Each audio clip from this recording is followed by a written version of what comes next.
こんにちは、ハルトです。ナインナートリーのポッドキャストへようこそ。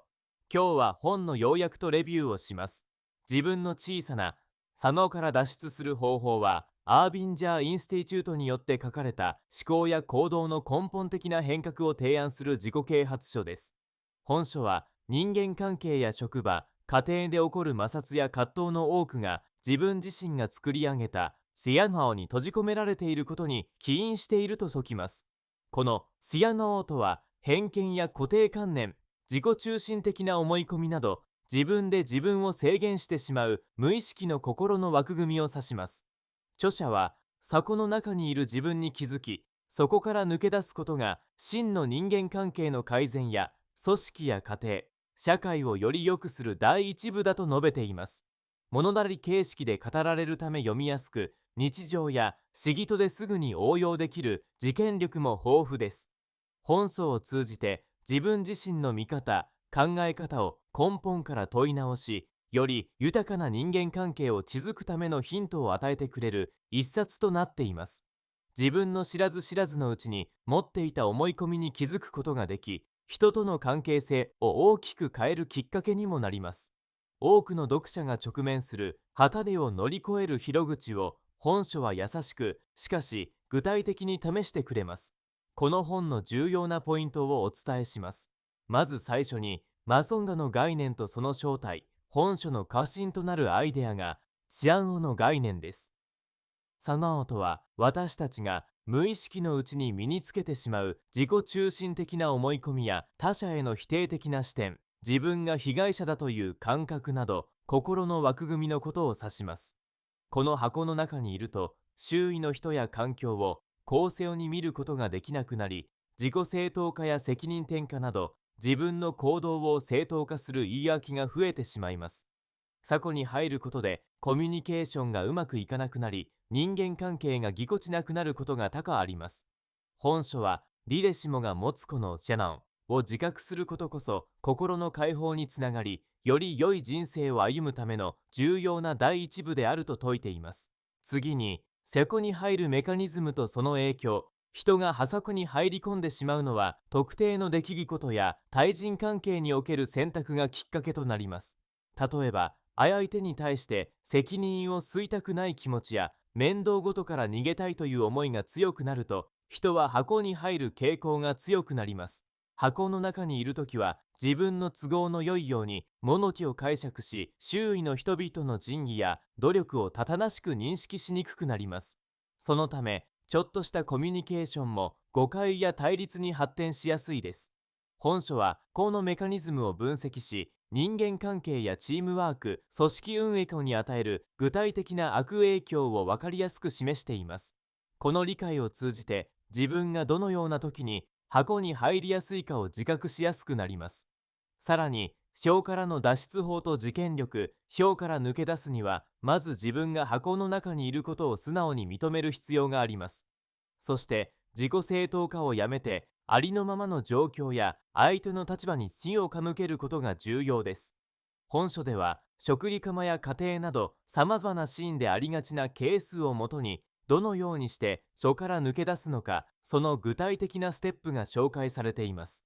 例えば、相手に共感する姿勢や謝罪や感謝の気持ちを表現すること、同直に自分の棚を認めることなど、簡単なようでいてなかなか実行できない行動が顕となります。実際にこうから抜け出した時の変化や人間関係の劇的な改善力なども多く、読者が自分の生活に置き換えて想像しやすい内容です。そして、組織やチームへの応用。箱の理論は個人の人生や家庭だけではなく、組織やチーム内の人間関係にも大きな支障を与えます。職場間においてサ庫に入った状態が蔓延すると、相互不信や責任の押し付け合い、モチベーションの低下など組織力が厳しく低下します。本書はリーダーシップやマネジメントに携わる人がここのマス側の視点を持つことで、チームワークの向上やイノベーション、職場側の雰囲気づくりなどにプラスの影響があることを詳しく解説しています。あそこの外にいるリーダーは部下や同僚と本音で向き合い、協力し合う風土を育てることができます。その具体的な手法や背の構えも歴史されているため、マネジメント層から一般社員まで幅広く活用できる内容です。最後に、箱の外で生きることの持続と挑戦、章から一度抜け出すことに成功しても、日常のストレスや人間関係の摩擦から再び過去に戻ってしまうケースは少なくありません。本書では、箱の外で生き続けるための心がけや習慣づくりのコツにもフューチャーしています。例えば、日常的に自分を振り返る時間を持つことや、アイライトの視点に立つトレーニング、自分に対する誠実さを大切にすることなど、超過期的に実践できる方法が紹介されています。また、中間や上司、家族と一緒にあの子の考え方をシェアし合うことで、互いにサポートし合いながら成長できる環境を作る重要性も説かれています。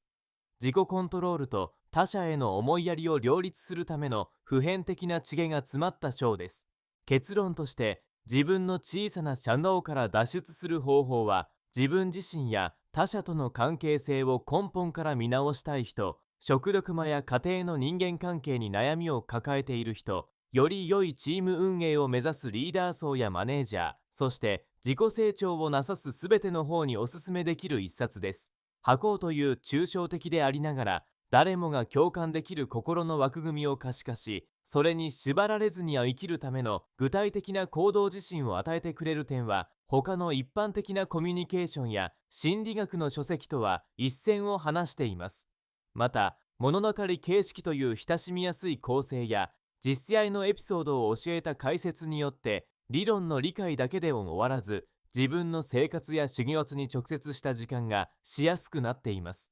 自分の課題に向き合う勇気を持ちし、人間関係を厳格にし、成果を最大化したいすべての現代人にとって、日々の行動に変化をもたらすきっかけとなるでしょう。他の書籍と比べて抽象的な理論だけにとどまらず、ツヤとに気づくプロセスから抜け出し方、そして持続のための日常習慣まで網羅しているため、多角的に自分自身をアップデートすることができます。